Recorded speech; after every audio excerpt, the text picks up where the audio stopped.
Recording in progress. All right, episode 122. I'm Dan. And I'm Steven. Basically, I'm Wiener, he's Schnitzel, and today we brought the secret sauce. We have Trevor Rabin joining us again, taking a bit of a deeper dive into your musical career, but of course, we definitely want to mention this. Let me pull up the beautiful graphic of your album that you also did the album cover for the 4 people that either missed that episode 10 episodes ago, number 112. Steve will pin that link in the comments, or just don't know about the album. How's that going? How's the reception been? It's been amazing. I mean, I've yet to see something that, I've yet to hear of something that was extremely negative. I mean, I hear things like, God, why does he wear that crap? You know. So in other words, Rick Wakeman has not listened to it yet. What's that? I said, so in other words, Rick Wakeman has not listened to it yet.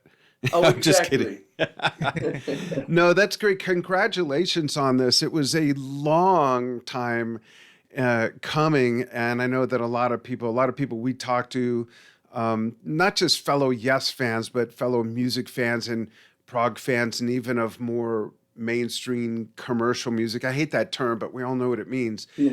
Yes. Everybody seems to be really excited about it, so that's really good to hear. No, it's great. It's been really. There's been no kind of downturns or negative things, which you always anticipate and wait for those, and they always happen. And you learn from people who have bad thoughts about it. So it's not a bad thing in some sense, but it's funny. I was watching a program yesterday about Copeland, Aaron Copeland, who's one of my absolute idols, and he was a very kind of and unassuming guy, and I read something that he said. I don't really look at any of the reviews. He said, and the only ones I read are the ones that are negative, because then you can learn something from it. So I'm just quoting him, basically. Yeah. Oh, interesting. It's an interesting element, because the one thing I've learned in my 60 whatever years of being on this planet is my wife and I have a blended family of 11 kids, Steve being the youngest, and 19 grandkids. And if there's one thing I've learned, you cannot please everybody with the same thing.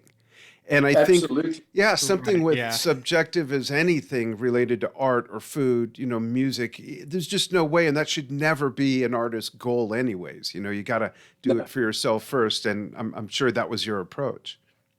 To be honest, I don't even know how I would do it to...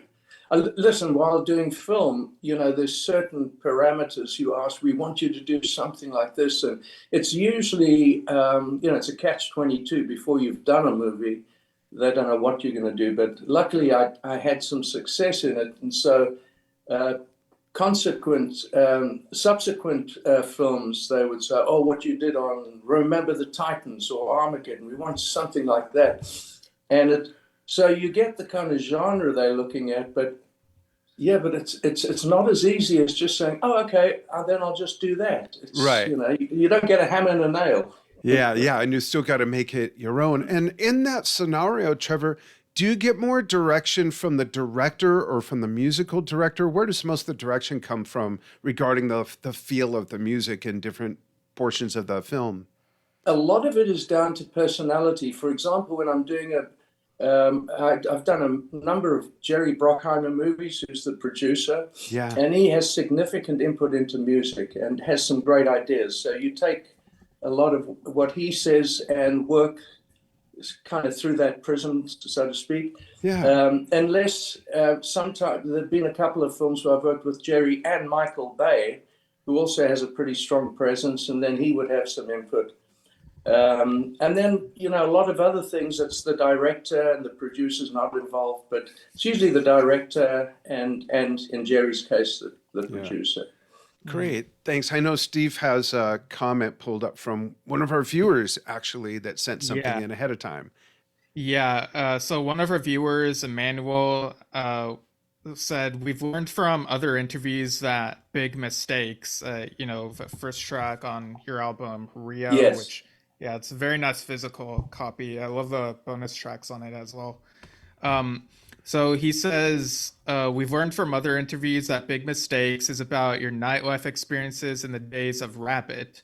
But I just can't shake the feeling that there's a lot of Chris Squire in there too. Those are some fishy bass melodies, and the outro sounds like a big generator slash talk tribute.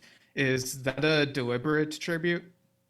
Um, I have to say no. I'd love to say yes, but no. It's just there's I have a love affair with my alembic bass, which I know it's not. A lot of people use the Fenders, and in Chris's case, the Rickenbacker, but that bass. Whenever I put it in my hands, it becomes a melodic machine. So I just love playing that bass, and I have heard that it's reminiscent of Chris. Not a bad sentence to be heard. Right. Yeah. That's a beautiful instrument. I know that Greg Lake and John Paul Jones used it in the latter years of their careers with Emerson, Lake and Palmer and Led Zeppelin, respectively, of course, and just made that thing sing. It looks like it has a narrow neck. Does it feel the way it looks? There's a problem with that guitar. It's got a long, thin neck, very long neck, and it's quite unbalanced. It's very heavy. So live, I would think it's a problem. But I sat for all the basses I was doing with that because I'm much more comfortable when it's on my lap. But I don't know if I was playing it live, whether I'd. And if I did a tour, I'd probably play some bass, and so I'd have to get used to it. But it's really unbalanced, It's looks like it, yeah. But man, it sounds great. Absolutely. And Emmanuel also asked, he wanted to know about your involvement in the Manfred Mann album way back in 1980 on Chance, co-producing that album and playing some of the guitar on that, as well as later on 1972, somewhere in South Africa. 82. 82. What did I say? 72. 52. Were you asked to join the Earth Band, and was the keyboard solo on Toxic deliberate to reflect the Manfred Mann style as well? Actually, no, the Toxic, there was a guy I used to work with. I used to do a lot of sessions with him. The guy's name's Henny Becker. He's actually in Canada right now. He's an absolutely brilliant musician. And I used to do sessions for him. And in fact, I used to play bass in his jazz band during Rabbit, which were two very different eras. Yeah.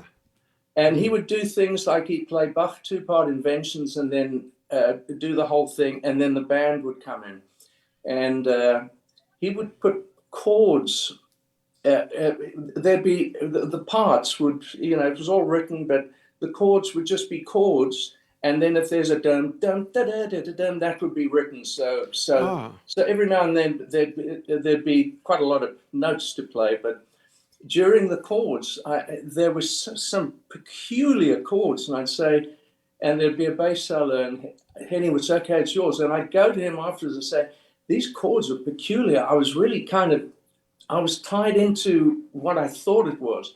And he started putting scales in brackets above the chords, and taught me it taught me so much about, I knew the modes and everything, but just how these things could relate, these weird scales, to what you would think was the wrong chord.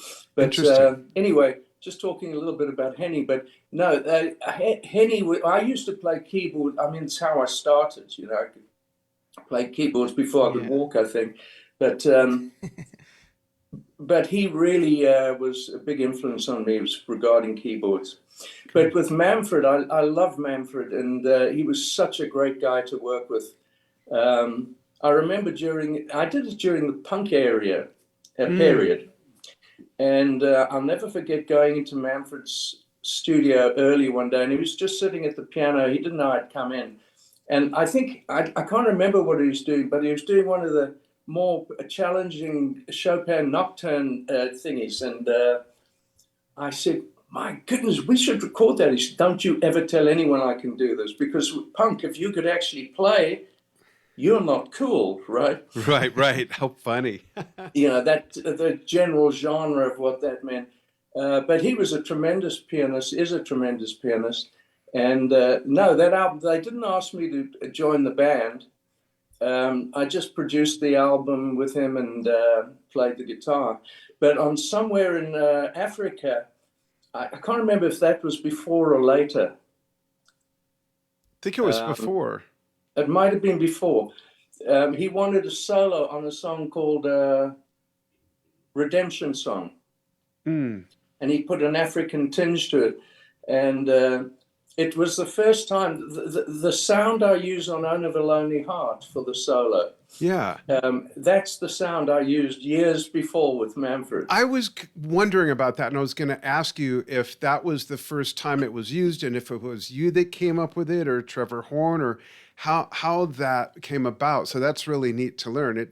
Was there Eventide harmonizers back then when you first, is that how you got the sound, or was it some other process? I actually can't remember what I used on that one, but I'm sure it was probably the MXR. Mm-hmm. Oh, okay. Yeah. Yeah, it was just a little MXR. And that was funny, you could have 4 set things, but if you moved it slightly, it would go off. So, but yeah, you just put a 5th on top, and that's, and then when it came to the solo for Ona, and oh no, the solo for Somewhere in Africa, on that Redemption Song, Manfred said, I want you to do something out of this, just weird. And so I just stuck it on, and he loved it. And it was quite funny because I did a take before the second take, which is what they kept. And I played along, and Manfred said to the guy, he said, oh, that's fantastic. And the guy said, well, we were just getting sounds. And he's not screamed, but he was very cross. He said to the tape op, he said, when Trevor's playing, always record. I don't care if he's tuning up. I want to get everything. And that's I said, a compliment. Manfred, it really doesn't matter. But afterwards, he kept saying, well, I missed that first take. And I said, Manfred, the second one's okay. Come on. That's great. Fast forward a few years, Trevor, had cinema remained cinema, and while it was cinema, was there any talk of moving forward with including any specific Yes songs or solo material in a live set? I guess at that point, the only solo material other than yourself would have been Chris's Fish Out of Water, Alan's Ramshackled. Was there any talk of including any assortment of things like that?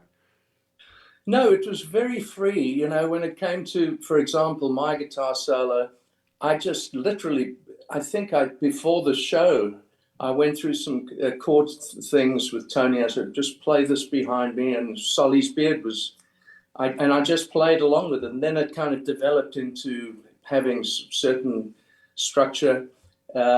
So it was a very free kind of environment. I got to say one thing with Yes, maybe when I was not in the band this happened, but I can tell you that not once ever did we rehearse for a tour and finish rehearsing. We never played a show through. So I always used to say to everyone, those friends who would say, oh, I'm coming to Florida to see your show. I'd say, don't come to Florida, wait a couple of weeks so we can actually play the show at least once through. And know the show. Did you like that edginess or that element of let's see, or did that drive you nuts? I was always pushing to try and finish it, but it was either John's gone to a seance or Chris is late, or so it was always a bit of a mess. The two people who were always absolutely on time and perfect was Alan and Tony. Yeah. Mm-hmm. The other two were impossible. That's funny. And I would hope Alan was on time, because that's a drummer's job, is to keep yes, time. no, Right?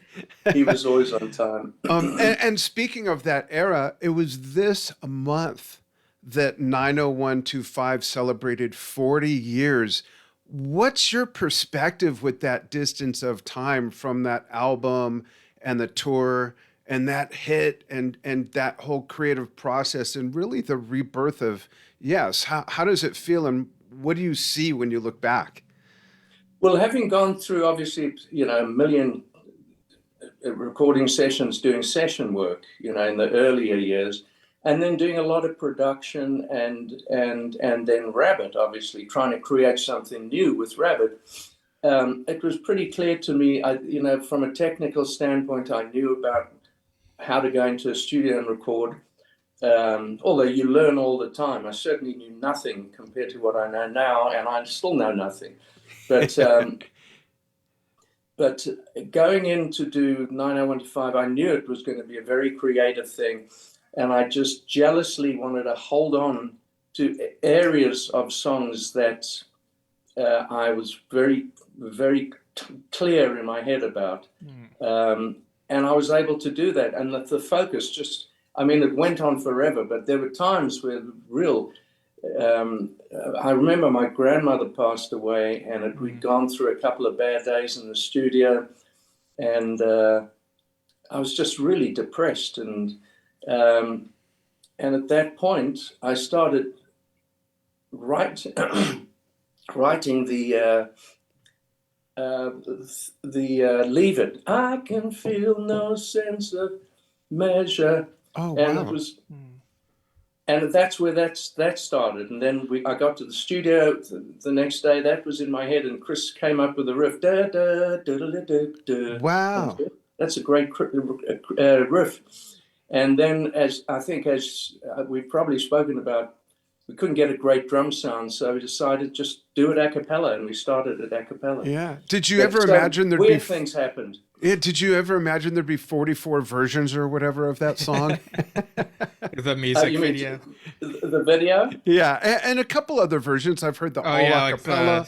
I've heard the whole electronic version. I've heard like maybe 4 versions, not 44. Well, I will say, with all due respect, any other version other than the a cappella, which was pretty much intended initially, but to somehow include everything, and then the record version, those are the two I like. Any electronic versions, I think, are absolutely not necessary, should never have been recorded. Yeah. Yeah, the one I'm thinking of, I think, is in the credits of Yes Years, is it? No, in 9012 Live. Oh, okay. Great. Oh, the beginning part. Yes. Right. Interesting. Great. Steve? Yeah.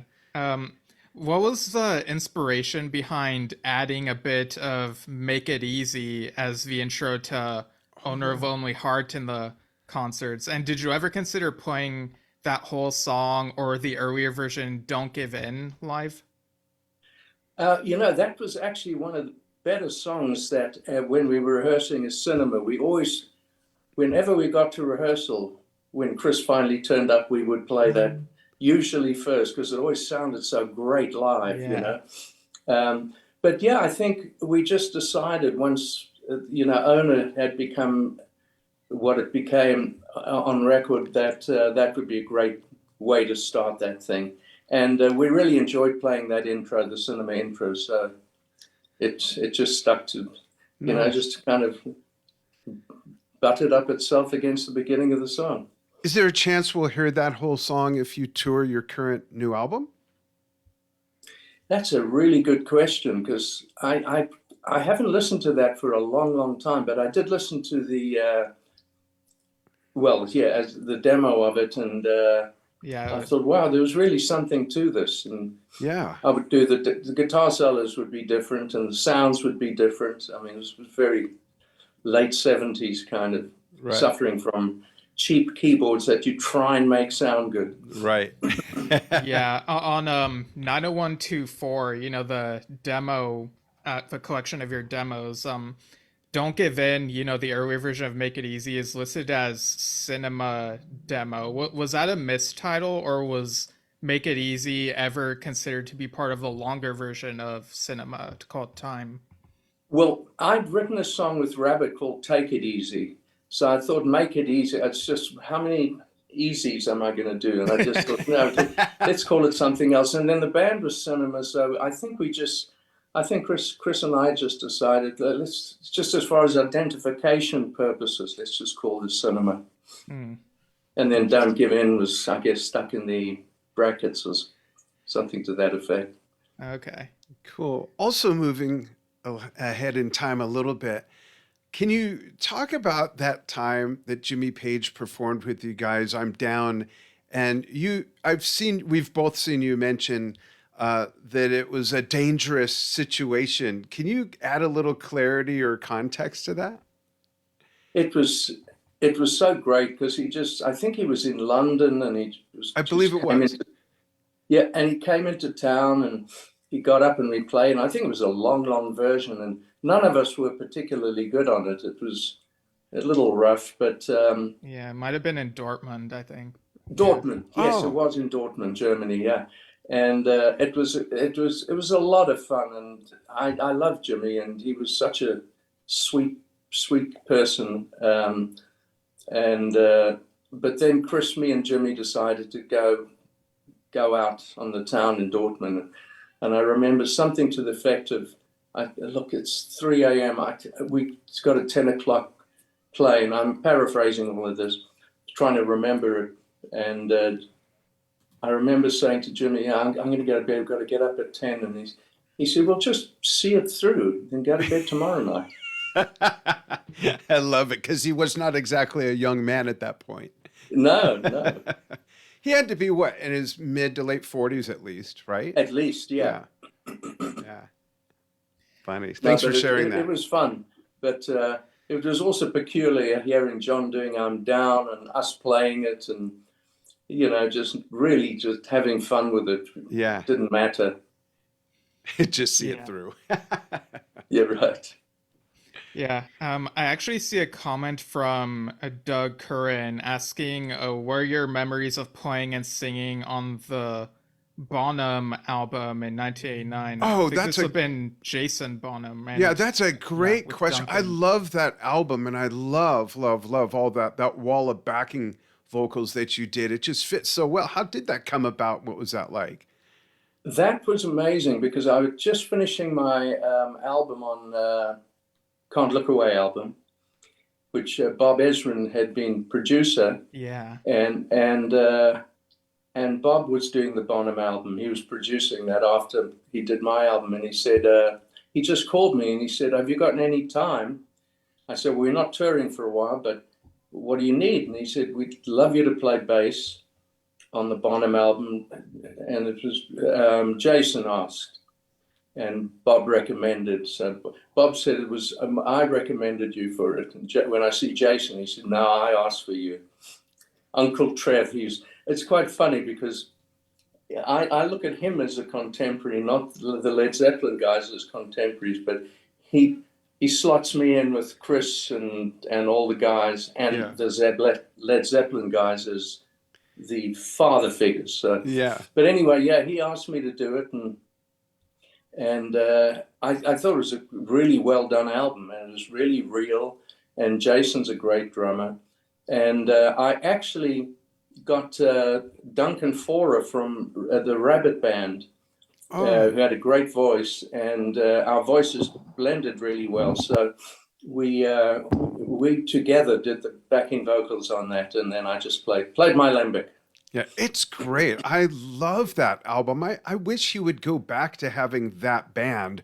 No offense to what he's doing now. The Led Zeppelin experience is wonderful. I've seen it in a small venue relatively, but that album, every song is a great musical composition. It's not, I think when that came out, Trevor, a lot of people expected something not as complex. There's a lot of complex composition in that.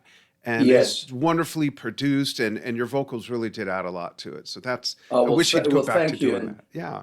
Thank you. And, Jason really is not just a drummer. He has some real musical instincts.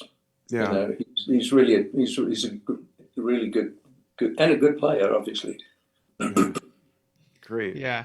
I remember in early 2008, there was a post on your website saying that Yes Management had been contacting you to see it'd be free to join them on the 40th anniversary tour, which at the time would have included John Anderson alongside Howe, Squire, White, and Oliver Wakeman.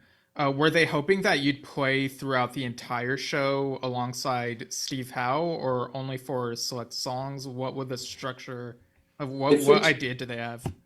Is that this? I remember getting up and just I think that show Peter Frampton opened for them, I think, and that was later, I think in 2010. But I think they asked you again later. I imagine it might have been Chris who called you up for that occasion in 2010.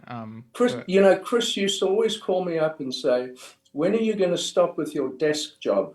Meaning the film score stuff. Yeah, that's Chris's way. I said, Chris, it's a pretty enjoyable desk job. But I do remember getting up at the Greek in LA and just playing Owner with them. And the singer was not the singer that's not John Davis. Yeah, it was Benoit David. Yes. Yeah. The Canadian chap. Yeah. One song. Yeah. Right. Interesting. Yeah. So for the 40th, a couple years before that, were they hoping you'd guess for a song or multiple songs? I'm not sure if it was too long ago or what, but just curious. Well, I'm paraphrasing, but I vaguely remember when Chris called and did his usual kind of somewhat flippant, as he always did. I do remember saying, no, well, first of all, I thought, well, I haven't played on stage for a while. It's probably not a great idea. And then he kept doing his usual Chris thing. And I said, well, let me just come up and do Owner. It's probably the best idea. Okay. So no, I didn't want to play more than that. Cool. Right. Were there any songs, Trevor, considered for ARW that didn't make the set list? I really wanted to do Endless Dream. Oh, that would have been Love great. that song. Yeah. Yeah, I love playing that live. I think the Talk Band with Tony, Chris Allen, and John. I think it was a good. The band was playing well then, and I thought this band could do a good job of it, but we just never got around to it. Interesting. Right. And when we did Endless Dream, I used to play piano for the first in the part beginning, of the song. And I would have insisted Rick played, so that I could sing without looking like a Billy Joel clone. Yeah, I saw that show at the Greek. That was a great show. That, in fact, I remember that was the first show. Do you remember, Trevor, when they experimented with the people in the audience were able to tune in to a closed circuit broadcast and listen?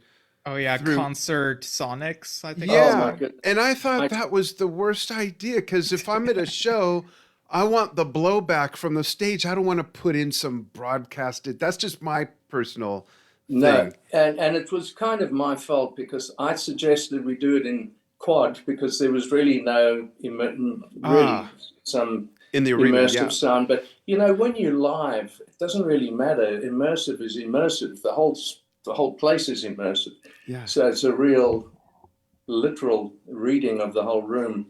Your ears are. But I just thought, because the very front rows are going to hear, especially if they're sitting in front of Chris, that's all they're going to hear. You have to move back to get a perspective of what the mixer's actually doing. So I just thought, with headphones, tuning into a proper mix of it done at the board would be a good idea. But yeah, it was a great idea that didn't come off completely as expected. There were a couple of nights that worked, though. That's great, because you did that along the whole tour. Right. Okay. And it was a real pain in the butt I think we provided headphones for the front rows or something. I can't remember. Yeah, I think you're right. Had to bring their own. Almost like the old airplane headphones they'd hand out, right? Yeah, so how could that be good? Yeah. And I'll have the chicken. Right. Yeah, one of our viewers who goes by the username MP was wondering whether there's any chance that the songs that did not end up on the ARW Live at Apollo release could end up on something else in the future. Songs that weren't on there include South Side of the Sky and I'm Waiting. So any chance of those coming out, or is that up to others to decide? I've forgotten about that. Yeah, we didn't do the whole show on that. That was, the songs were selected for the show, not the whole show, right? Yeah, something like that. Yeah, boy, I wouldn't even know where that's got to be somewhere. Actually, that's a great question. I should ask Paul if we have the whole. I'm sure we have the whole show, and I would hope it's somewhere. No, it's I have it. I'm sure I have it because we mixed it here at my studio, so I'm sure it's here. But would have to. I'm speaking to Paul, my guy, soon, and I'll ask him. We must have it. Be interesting to put it up and have a listen. That's yeah, cool. I'm sure people would love that. Yeah. Yeah. And I think last time we spoke, we brought up Miracle of Life and what a great song we think that is. And if I ever feel cheated by Yes of one thing, it's that song wasn't performed on the Union tour. It's just such a great song. I would love to hear that live. That was the most important song for me on the album. Lift Me Up, obviously, I think was useful, and we did what we did with it, and I loved playing it. But Miracle of Life was one I really wanted to do, and it just never got together. It's like the old story of the whale. Yes, it's wonderful when it's on the beach. It's impossible to move when it's on the beach, but if you can get it into the ocean, it really swims well. Such a great song. And you mentioned Lift Me Up. I think, Steve, do you remember a couple days ago, I was shopping at the grocery store and I heard Lift Me Up. Like, I heard something. You told me about that. Like, what is that? Like, I couldn't quite hear it through the ambient noise. And then I as I walked down an aisle, there was a speaker right above me and it was the chorus to Lift Me Up. I'm like, oh, cool.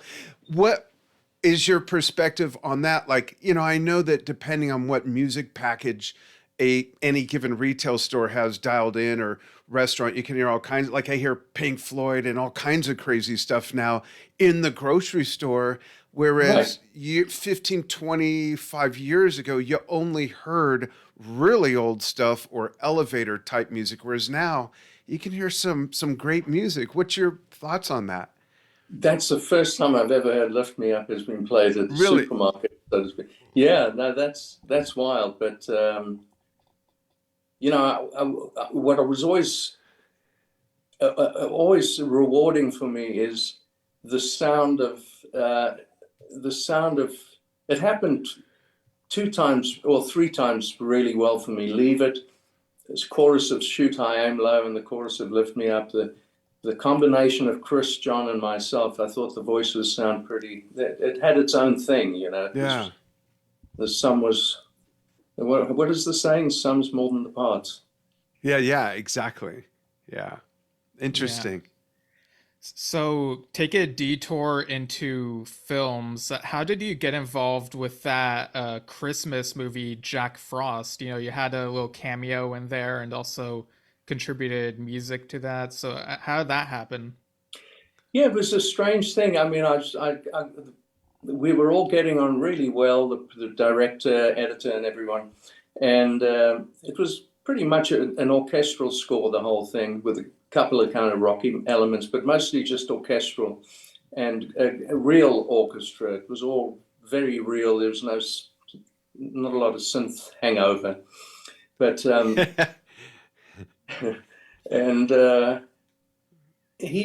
director just said, it's a band, Jack Frost, and we should make it a band. So we got Lily Hayden, I think it was, and Lou Molino, obviously, and the bass player in the show was actually the actor, and so we became the band, and it was very few times that we were utilized.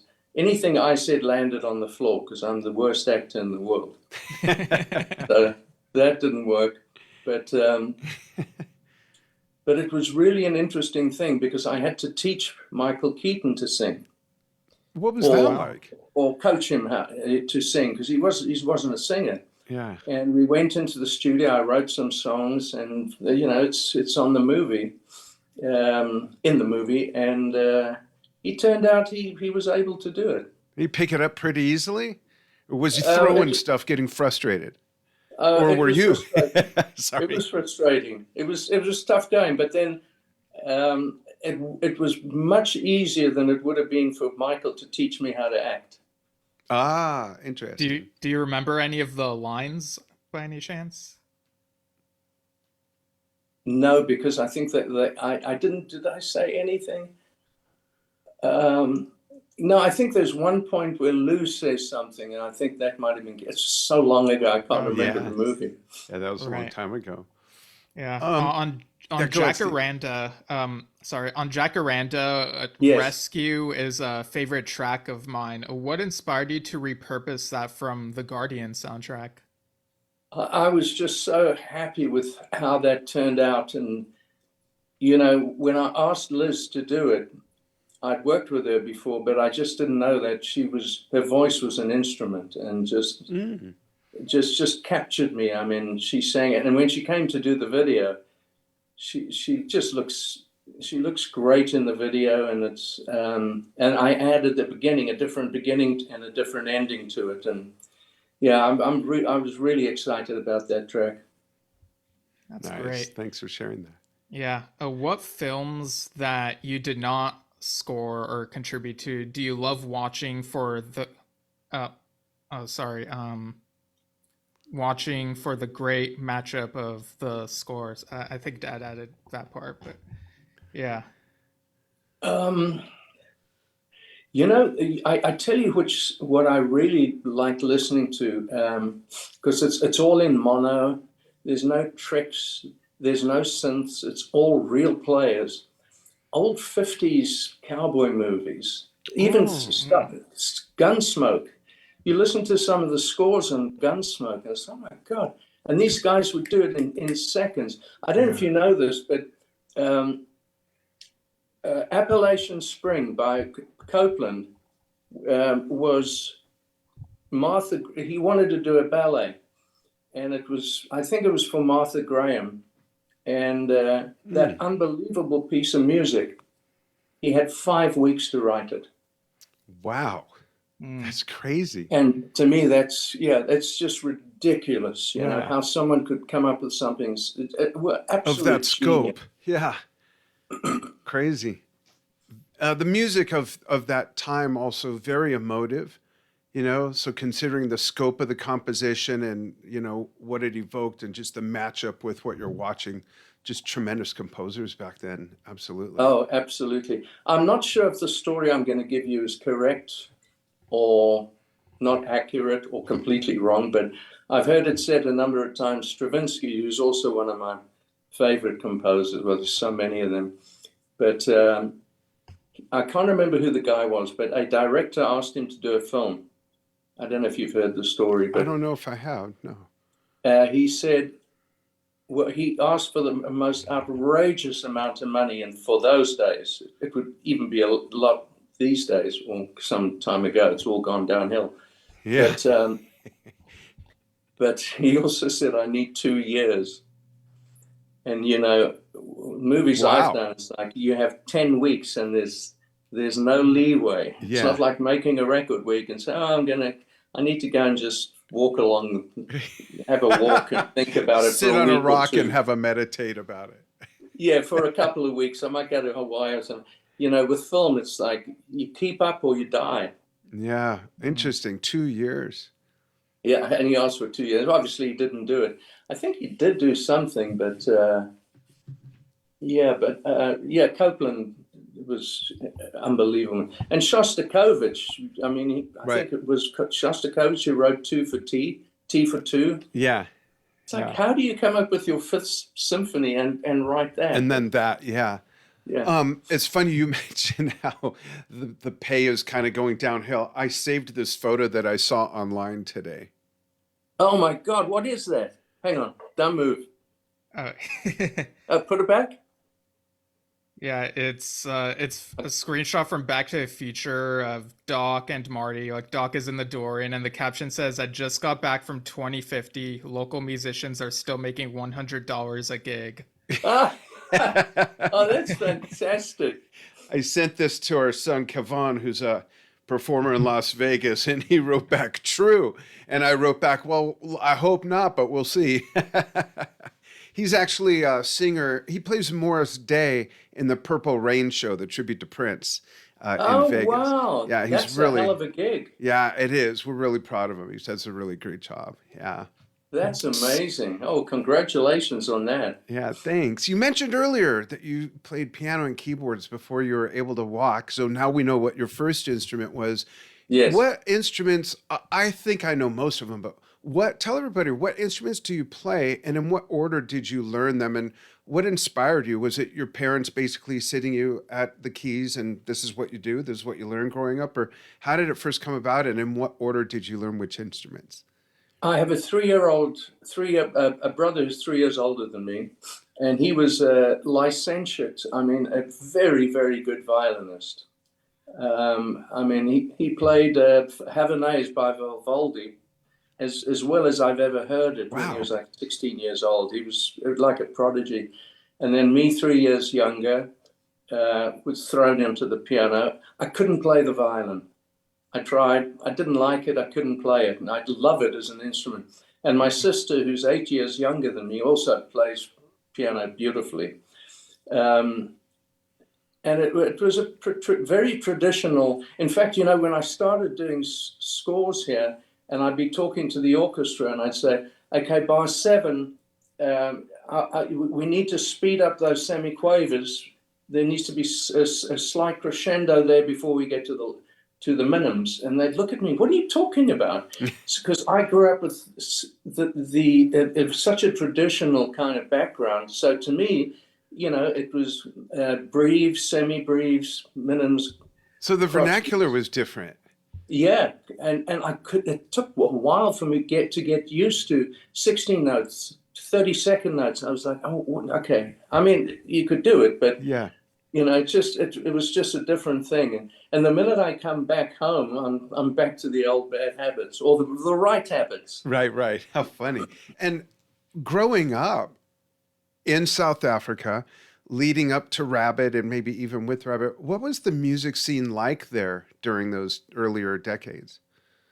Well, this is one of the reasons I was so very proud of what Rabbit was, because it was really the first band to do original, serious rock music. And the first album we did, I mean, there's a big hit on there, a song called Charlie, which was a ballad which I wrote, and Patrick Van Blerk did the lyrics. And outside of that, though, and there's some kind of poppy songs, but there's a lot of the album which is very kind of, it's almost proggy, I guess. But in that environment, it was close to impossible to get a record company to even consider doing that. But I was lucky, you know, I'd been doing a lot of sessions and a lot of productions. So I had a kind of, not terribly strong, but I did have an influence about, I really would like to record this band.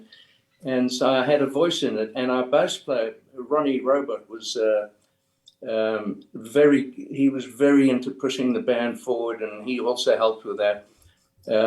But it was, most bands would do top 40 things and play at a restaurant or at a club, but we decided we didn't want to do that. And I was absolutely, you know, I was doing sessions all day, doing pop music and country music and films and all kinds of stuff. But at night I wanted to go and play, you know, rock and roll and much more obscure stuff. And we landed up playing at really seedy joints, because there you could play this stuff and the audience would appreciate it.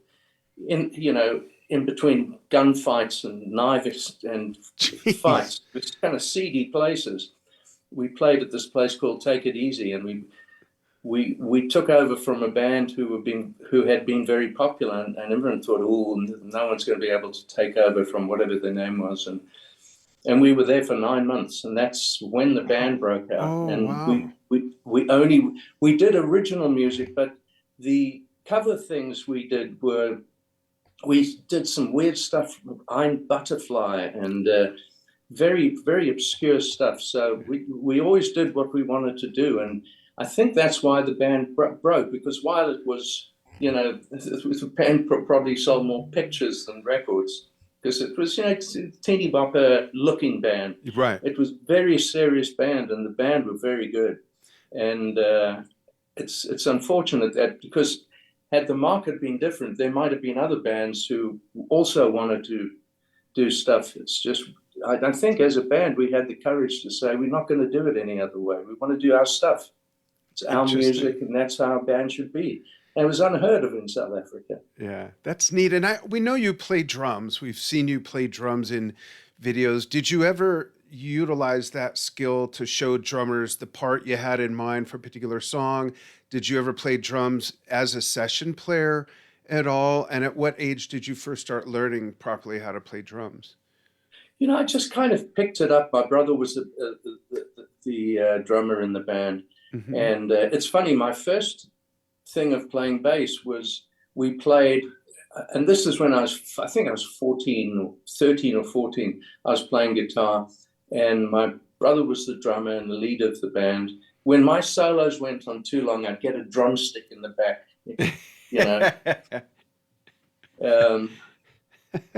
he was the leader. And there was one song we did, I'm sure you know it, My Generation, the Who song. Of course, yeah. Classic. And the bass player couldn't do the solo, and I could play the solo exactly like the record. So I played bass on that song. I think that was the beginning of me enjoying playing bass. Interesting. Yeah. Wow. What a great study. The great John Entwistle. He just he's one of Chris's favorites. Yeah. And Geddy Lee as well. Yeah. Oh, I didn't know that. Yeah, they did an album called what was it called? Yeah, it's Retro. It's on the tip of my tongue. Throwback, or it came out after. Yeah, I'm blanking on it, but I'm looking it up. It's all cover too. Feedback. Yeah, and there's at least a couple Who songs on there. There's Crossroads by Cream. It's all covers of stuff that they grew up listening to and playing in cover. It's a wonderful album. It's basically an EP, if I remember correctly. There's like five songs on it, something like that. I need to pull that out. And I pictured them recording it with tie-dye carpets and lava lamps, like going back in time just to set the vibe. You construct your own scene in your head. But it's a really neat album. It's worth listening to. That's interesting. Yeah. And who's all on it? Who's on it? So it's Geddy, Alex, and Neil. Oh, so it's just Rush doing all these things. Exactly. Oh, okay. Yeah. Okay. And there's two songs they did live that are on the R30 DVD and CD, if I remember, that's where they are. And it's Crossroads by Cream and the Who song Summertime Blues. They played that as well. And it's in the video and it's on the CD. Really great job of that stuff. You could tell that they're playing music that they loved and grew up with, which is neat, I think. Yeah. Cool. Well, Trevor. No, I did. Yeah, I once did there was a, Steve Vai had called me and asked me if I would, he's doing a question answer thing with guitar students for the Grammy organization.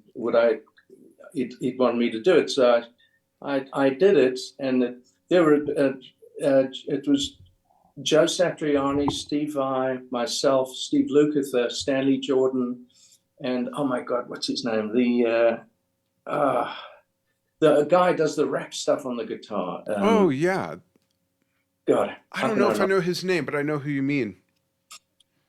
It's an amazing guy, a lovely guy too.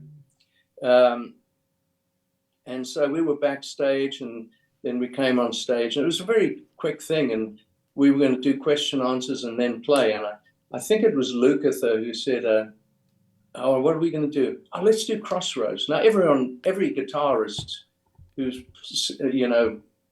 plays would know the solo of Crossroads. Right. Sleep, right? So Steve's idea was, let's do it like faster. And it was unbelievable. It started, it was like, and it goes, dun, dun, dun, dun, dun, and we dun, dun, dun, dun, dun, dun, dun, dun. Oh, wow. So the solo comes around. And everyone knew the solo, and everyone played the solo exactly perfectly at double the speed. It was a peculiar thing. I know it's recorded somewhere. We did a lot of stuff. Ask, yeah.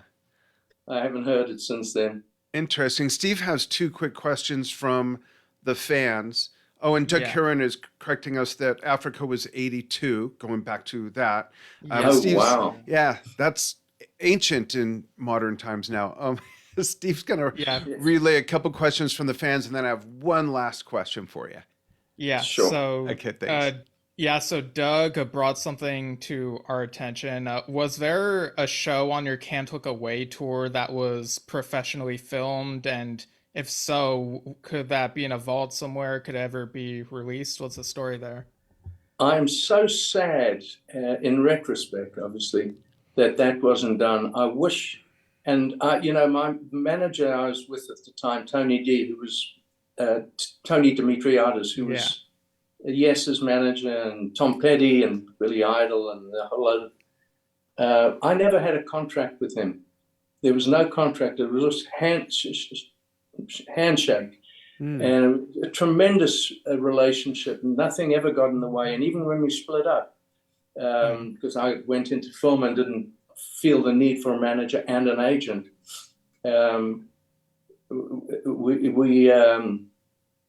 we're still on great terms. And he's a very close friend. He's writing a book right now, which I've warned him, just be careful what you say.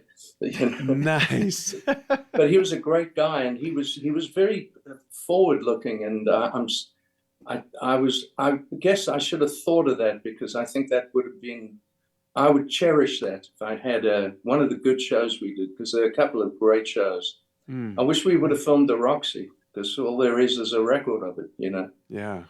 So I'm sorry there's no footage. And no broadcast on any foreign TV channel or something that there might be a record of or something?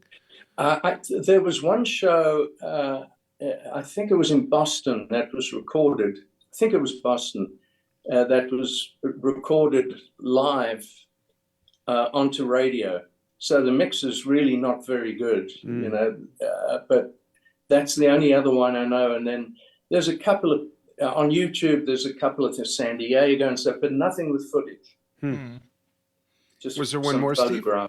Yeah, and this is from, I think this is Joe Cass from Total Macertain asking, if you tour Rio, is there any particular song that you'd be most excited to play live? Well, Push is quite a challenging one, which I love playing. Push, and then straight after Push, maybe Tears, because then I can have a break for my damn right hand. Yeah, nice. Last question. I remember I saw the Union tour twice. I saw it in the round at the LA Forum, and I saw it on an outdoor stage in Orange County somewhere. At the LA show, I remember very vividly, while John was making an announcement, Rick snuck up behind you and draped you with an American flag because you officially became a U.S. citizen that day. Do you remember that? I remember it so well, and I did an unforgivable thing. Once I put it around and gave Rick a smooch or whatever. Yeah. I put it on my stool. Where do I put it? And I put it on the stool and I sat on it. And you're not supposed to do that. Yeah. And I would never have done it otherwise. But it was a great moment. I'd been to the Federal Building to be inducted into the Hall of America. Right. I did that with Steve's mother when we got married, actually. She's from Mexico. So I've from Guanajuato, the interior of Mexico. So I've been through the process, and it must be immensely rewarding. So all these years forward, is being a U.S. citizen all cracked up you thought it would be, or are you ready to give a volunteer revocation? Like, what's the status? I'm 100%, 100% American. I feel American. I'm very proud to be American. That's awesome. I've never had a Trevor to go back and live in South Africa. Yeah, and you've traveled you're from South Africa. You've traveled all over the world. Would you agree that most Americans, especially those who don't get out and see the world, really don't understand how good we have it here as far as liberties? And I'm not trying to turn this into a political conversation. This is more of a social, cultural conversation, I think, because my wife and I have traveled to different countries, and we appreciate what we have here. You know, we don't take it for granted. I think a lot of people do. But what's your perspective on that, having seen the world and others? Well, this is another conversation that I would slot in 2-3 hours for, right? And then we could really chat. Yeah. But no, I love this place, and it is frustrating to me to see complaints when in other areas and other places you don't have the luxury of even complaining in that way. Right. The irony in that, yeah. Right. And I also find when like what's his name? The guy who's been, they want to expel him, George. From Congress or? Congressman. Oh, yeah. I can't think of his name right now either. Check my phone real quick, see if it's headline Is it news. Garcia? Yeah. I mean, you know, in lesser countries, you would never even have heard about that. The great thing here is, oh, look at the trouble we all have. No, the good news is a lot of it gets found out. I mean, I know it, I'm sure a lot doesn't, but a hell of a lot more gets found out here than other places. And people think, oh, this place is screwed. No, this is why it's good. Yeah. No, I love from the minute I arrived here, because I lived in London for 3 years before being here. And I loved London and loved living in London. But once I got here, it immediately felt like home. Interesting. Yeah, it just felt so natural. And it took me years to get through all the different, the A1s, the A2, 3, whatever they were. Yeah. This permit, that permit, green card to be South Africa finally. Right. And, you know, a lawyer to show that you employ people and you're not going to be a burden. So I went through all this stuff, and it was a very exciting day that day. And that show was one of the most special days. And halfway through the show, I thought, shit, I'm American now. It was an amazing feeling. That's neat. That's really neat. Trevor, thank you so much for taking time with us again to take a deeper dive into your career and life as a musician and a human. We'd love to do it again sometime. And folks, thank you so much for following what we do. You could follow us at youtube.com/@Yesshift, anchor.fm/Yesshift, on Facebook at facebook.com/Yesshift. And did I miss anything, Steve? Yeah, also follow Drum Talk TV, talk about drums, drummers, and drumming, so it's at Drum Talk TV pretty much everywhere. So yeah. Yeah, we're up to 1.3 million fans, reaching 100 million people a year, which blows my mind. I don't know what's wrong with all these people, but thanks for following what we do. And we got some special things coming up with the membership site, so check that out. And if you want to drop Steve and I a note, you could write us through the Facebook page, or you can write yesshiftpodcast@gmail.com, and we will see you all very soon. Trevor, hang on with us for just a moment, okay? All right. I do want to say you guys are incredible, and I'm delighted to be doing this again. Thank you so much. That means so much to us. Thank you. Awesome. Thanks, folks. We'll see you soon. Bye.